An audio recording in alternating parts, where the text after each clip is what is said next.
everyone, it's Megan with True Nutrition and Wellness, and I have my friend Nora here with me, and we are going to talk about sneakers because they are so important. The type of sneakers that you wear every day, but mostly the ones that you wear to the gym and you train in and you lift weights. Nora, why is it so important for us to think about the sneakers or the shoes that we wear to the gym? So because they greatly change your exercise and how you're performing long-term foot care, which sounds really weird to say, but they can just change performance and almost put you at risk of injury sometimes. Okay, tell me the worst shoe that you could wear to the gym. Depends on what you're doing. If you are not running, the big Hokas, big shoes, the big lifters, like this big squishy sole, these are only for running. And Why are the big squishy soles so bad at the gym? Because you are not getting proper foot activation while you're wearing these. You're going to roll your ankles, your feet are just kind of in this pillow, and you're not going to have any true stability.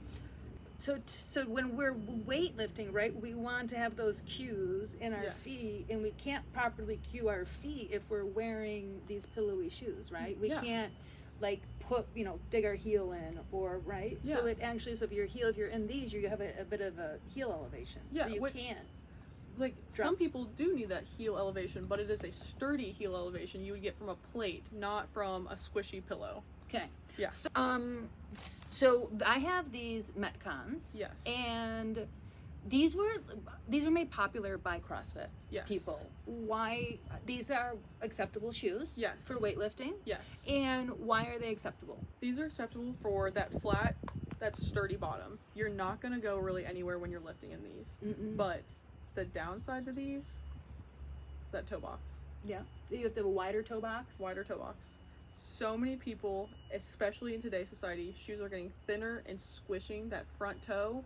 You're not going to get proper anything out of gripping with your toes. You're good here with that heel, and you're good getting that flat, sturdy bottom, but these are an acceptable pair, not a great pair. Okay. So what is the thing about the toe box that is it crowding that you're talking about? Yes. Okay. Crowding, and you're not getting proper, because of that crowding, you're not getting proper foot intrinsic activation. So if these shoes work for you, then they work for you, and that's cool. Yes. If you have those slimmer feet, they're perfect. But if you have a wider foot, then this is not going to be. But this is going to be closer to what you need. Yes, Okay. perfect. So now these are actually my go-to pairs. I have like 4 pairs of these, and they are like literally like slippers. Yes. And I love these things. Now, they are worthless with running and all of those types of things, but how do you feel about these for weightlifting and gym work? These are getting towards that better what you're doing. It depends, especially when you're saying like that running. It's probably not the best. You're not getting a lot of foot support, but when you're doing especially weightlifting, things like that, you still want that flat, sturdy bottom. This one has a little bit of give, so you can still kind of do those, especially like movement exercises. You're not just squatting up and down like you would do in a Metcon. We're good for CrossFit. It's got tougher on the feet over time, but these ones are good if you're wanting to have a more alternative shoe. And also, you see that give it's giving right here, that stretch, your feet are going to be able to breathe. Like the Metcons, that hard bottom, your feet are going to be kind of stuck compared to what you're having. So and then for a while, lifting shoes were a big, huge deal. Yes. Is it important to have lifting shoes? Depends. Again, it always Does the average person need them? No. Okay. The average person, you will need these if you were doing especially Olympic style lifts or heavy powerlifting. Yes. But if you have enough ankle dorsiflexion, which is that kind of bringing your toes to your nose, you do not need these. These are just going to give you another rolling of the ankle situation. Again, they're great. If you need that extra heel lift and not put your feet up on a bar or a plate or edge of a mat, sure. But you do not need these every day to go lifting. So you don't need them every day, but there is times that you need a different ankle elevation just to hit different muscles. But you don't need to go and buy these shoes. You can get that same feel with just putting a plate there. Yes, exactly. Okay, cool. Yeah. So another thing I want to talk about is we talked about rolling an ankle, and we talked about those kinds of things. Yes.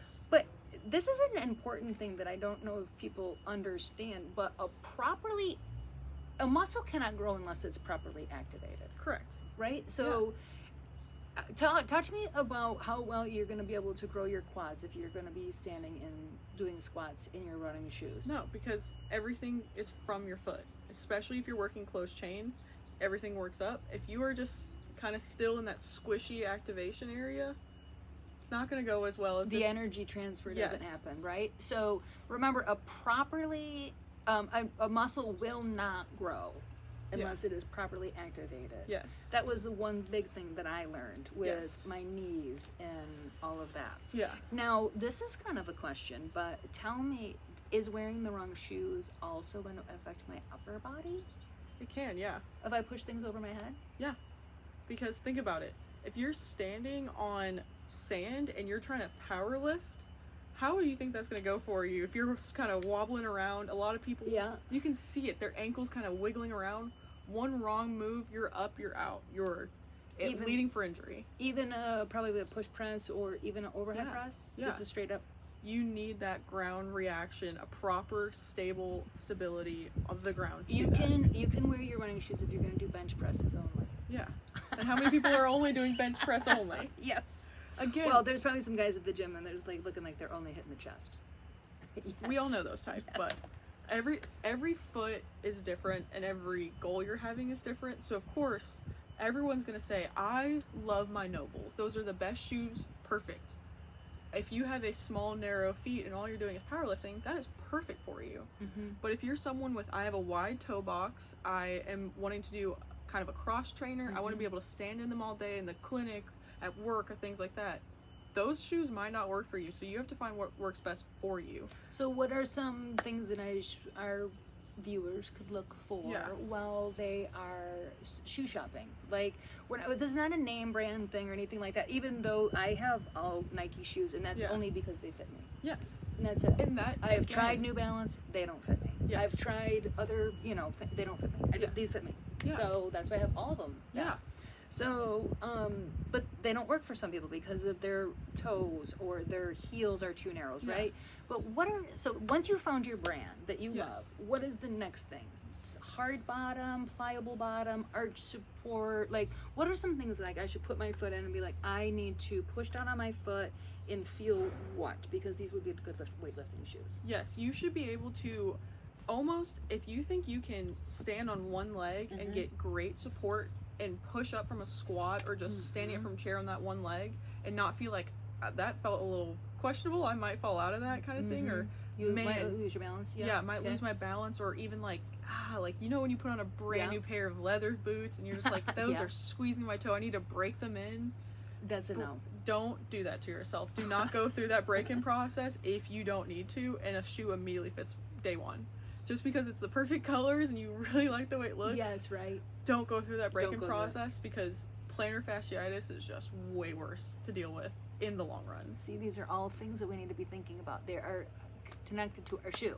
Yes. So flat bottom, make sure that you can push down getting out of a chair or anything that would resemble a squat. Yes. And that your toes have room and that your heels do, right? And that your heel doesn't pop out of your shoe. Yes. Correct, especially if you're going to go towards that cross trainer type of idea. If you're jumping, if you're going to need to be able to do an explosive power, you need to be able to make sure you have a secure bottom, a secure shoe. Do you have a favorite shoe? I have favorite shoes for different occasions. For if I'm in the gym and I'm doing more squat heavy, that type of exercise, I love my Metcons. Just personally, I've always loved them. They've never really done me wrong. But in the clinic, I like bigger toe box shoes. I like the bigger, thicker support. For me specifically, I've had plantar fasciitis, so standing on a flat shoe for a long time for me was not fun. So my favorite, just everyday clinic shoe has been either the Adidas Boston Zeros. They're a really thick soled bottom running shoe, but I'm standing in my feet all day in the clinic. It's different than the Hoka because the Hokas, their bottoms kind of come out a little bit compared to the actual shoe. So it scares me a little bit every time. Those are great running shoes and great clinic shoes. And then day to day, if you're just going to be sitting around in a shoe for an hour and it just looks stylish, then do it. Yes, just do it, right?